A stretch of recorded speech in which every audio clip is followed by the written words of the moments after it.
welcome to this segment of Two Ferns in Between. I'm Justin Boggs, I'm your moderator for today, and I'm Chief Revenue Officer of Marketplace Valet. Welcome guys, today I have two experts in online sales, logistics, and working with brands. We got Jean Francois, he's the Head of Commerce Development at Ingram Micro, and he is a super special consultant for brands on growth. We also have Will Land, who's the CEO of Marketplace Valet. And Marketplace Valet works with brands to dominate marketplace channels, both domestically and internationally. Guys, thanks for joining me. Of course. I'm going to jump right into it. One of the big questions I think that brands have here in 2019 are, what retailers are good for my brand and which retailers are the right fit based on our customer profiles. And we talked about this before, like in how we help brands grow, but what I'd like to do now is kind of drill in a little more, if you can, about if you have particular experience with some of the folks through Shipwire or Ingram, where you advise them, say, down one path versus another, and kind of what the results were and how that helped them. So, kind of the main ideas behind what retailers are right. Those could be online-only retailers, mom-and-pop stores, department stores, boutiques, and or something like a Walmart or a Target. So, I mean, in my experience, I think one of the benefits of joining a company that at the time I did, Shipwire, at such a young part of its startup time, was we got to grow along with brands that are pretty much dominating right now. They weren't when we first got together, right? And our brands have taught us a lot. Like everything we learn from the market. It's not, me and some other guys or some executives trying to figure out what the market wants. It's feedback from the actual market. And one of the cool things about being in logistics and fulfillment for e-commerce specifically is that things change very quickly based on the market need, and you have to adjust. And that being said, what we've seen from some of our high growth brands is you have two ways of approaching multi-channel. It's, what I like to call it your limiting factor versus like your growth factor. And it's the same thing like whether if you're an engineer or a product person, you get it in the sense of the software development lifecycle. It's do you build or buy, do you want it off the shelf, or do you customize, and that's dictated by how you operate your business. And I think the two choices you have are, because you're going to spend money one way or another. So do you map your, what the industry calls ideal customer profile, and take that and brand map it back to retailers that have the same? Or do you take your tech stack, right? Like let's say you're successful with off-the-shelf technology like Shopify, and you have limited resources and you want to go into business with somebody like a Walmart, or you could go into business with somebody like a Grommet, right? Two different back ends, right? One is a lean tech RESTful API stack, the other is more legacy technology that it requires, frankly, much more investment. And on the commercial side, there's a whole other story behind that, right? I think what it really boils down to are economics, brand recognition, brand mapping, right? And your ideal customer profile, who you want to be in front of, and whether that sales channel tells that brand story in the way that you would have it told. And that's very high level, but I'll use an example. Let's say, I sell Ferns, and, I have a very specific brand story. I sell Ferns for solopreneurs. Most of my customers are based in SF, New York, Austin, and they expect to buy in a certain way. My site is very specifically designed, minimalist with wood grain trimming everywhere. It's very specific, right? I know my customer very well. Chances are I'm really, and I'm not dissing anybody here, right? Like I'm just talking about realities of customer mapping. I'm not gonna put that on a Walmart, maybe, depending. Like maybe if this thing's like, $200, it's not the right place for it, right? But maybe it's a good fit for, I'll go back to the Grommet because that's the same customer the Grommet has. Maybe it's a good fit for the Grommet, right? Maybe it's a daily launch on the Grommet, and that makes more sense for me. But if I am, let's say, a reseller, reseller's not good. Let's say I'm just a brand that doesn't have as deep a customer journey, and I'm looking for volume. That's my main thing. Because another thing you have to take into consideration are your profit margins and how you want to grow, whether it's through fat margins or a lot of volume. And I feel like if you just want to move product, Walmart might be a really good place, right? Walmart.com or some other .com marketplace might be an exceptional place for you to just move volume, right? You're not really telling that brand story because you're not trying to, you're just trying to move volume. I think that's another consideration. There's so many different types of sales channels that you can't pick one or the other over one. You can't pick one or the other for one reason only, right? Like you have to know, okay, for example, if you have a custom cart, it's going to be tough to connect to whoever you want to connect to. Do you have resources on board to actually do that? Do you have the right third-party developers or system integrators or fulfillment companies to be able to support that type of business? Are you willing to invest in those aforementioned third parties to be able to pull that off, or would you rather take it, run a crawl before you walk, before you run kind of scenario, or just connect to one sales channel at a time, test, see how it goes? I think it's really about your digital strategy and your offline strategy and how that comes together. Is there, would you stress the importance of a particular size? Like, it seems like so far you've been talking about maybe the journey for a startup, Yeah. and they're making decisions right now, like maybe which route do we go? How do we invest our limited resources in either dealing with the tech API stack of a Grommet, or do we go the route of an EDI and like the commercial means necessary to do business with Walmart? Well, what about if you're established? Let's just say maybe we're already have let's call it loose distribution. Yeah. What are some of the consequences for brands nowadays where they're down the path and they have kind of the distribution that they want?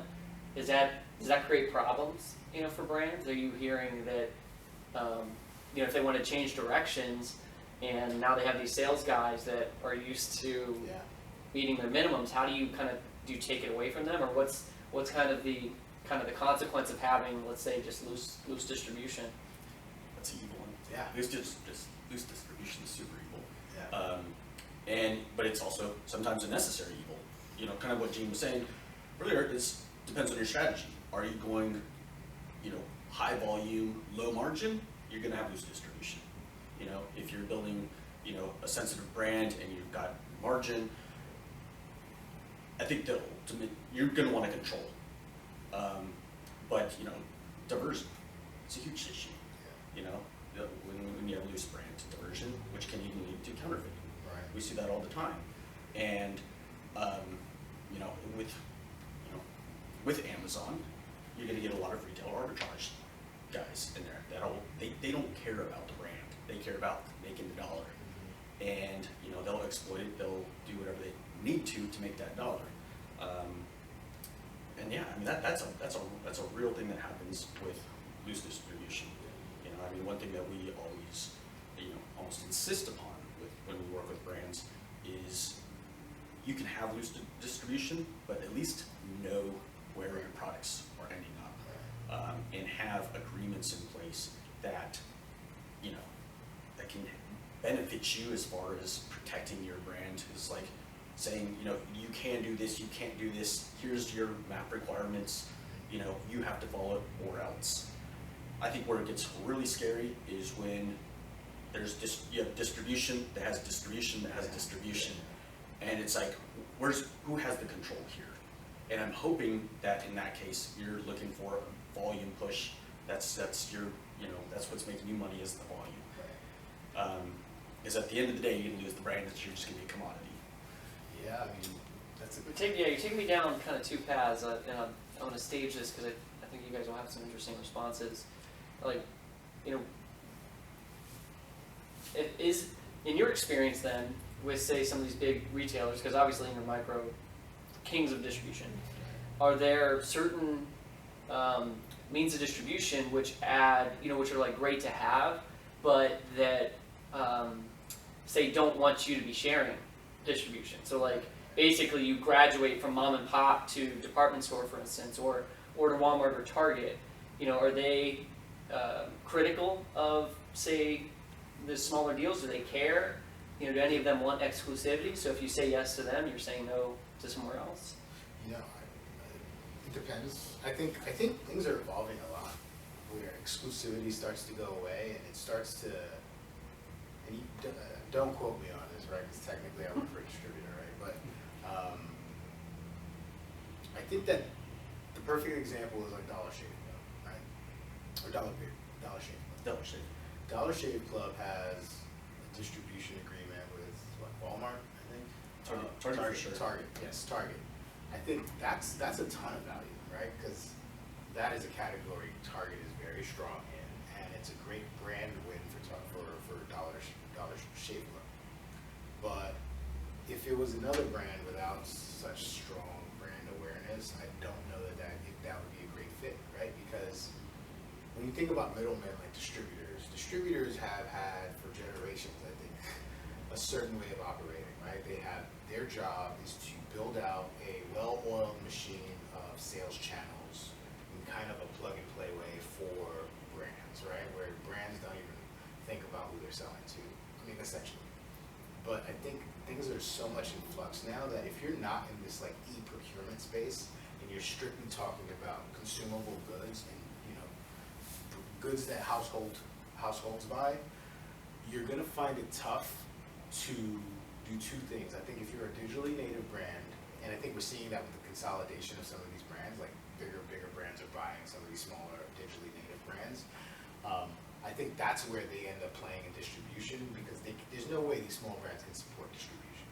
Like, in order to go into a distribution agreement, you have to be financially able to support that agreement, right? Like, you're gonna have to produce 5x, 10x what you've been normally producing, and that requires money. Sure. You know, your manufacturer isn't gonna take your IOUs, they're gonna take your money, right? So, and I'm on a long-winded response here, but I really, the short answer is it depends, right? If you have oodles and noodles of cash, it might make more sense to just go to a really strong distributor in your niche to expand your sales channels. But the trade-off there is your brand gets diluted a little bit, I feel like, and there is brand erosion, because unless you have super visibility into who these distributors are actually selling to on marketplaces and, you know, some unsupervised sales channels, and it could erode your brand in terms of pricing, in terms of Sure. customer experience. There's so many variables that matter so much today that I don't feel distribution in the way we traditionally think of it applies to most digitally native brands today because of that customer journey specifically. I think that strategy we discussed early on, where if you're a digital brand, you get your brand to a certain level. I feel like it's the same thing with venture capital, right? Like back in 2008, there was only two ways to exit. It was IPO or bust, pretty much, right? Acquisitions wasn't the most favorable exit for a VC-backed firm. Now, after the financial crisis, you see that there are multiple ways to exit based on the economics, because we're getting smarter about how we make decisions. And the same thing applies to brands. I think, like, you know, when you think about an exit event, well, you can get acquired by a bigger brand with bigger distribution, and that can support you financially with their resourcing and their team and their buyers and their merchandisers and all that. That's a great thing. Or you can continue to grow slowly, keep your tribe in check, and continue to release new products that people buy from you, and figure out a different way to do business, right? Like licensing, for example, we brought that up earlier. We see a lot of fast growth Kickstarter brands starting to do that as a strategy. It wasn't a strategy before, but now we're seeing brands license their product out to bigger brands. Like FidgetCube. That's It's a catapult. Yeah, It's a it's catapult. huge. It's huge, and those guys are very smart with how they approach the market, right? I think that it really does depend on you. And frankly, let's keep it real. A lot of brands today, if you look at the data, they're not like brands 10 years ago or 20 years ago, where they are bloated in terms of personnel, right, and headcount. I feel like a lot of these decisions are being driven by smaller groups of people, where the financial interests are very personal, right? Like, I feel like if I had a brand, I don't know distribution would be the right fit for me. Just because of, you know, if it was my personal brand, I don't know. I don't think so.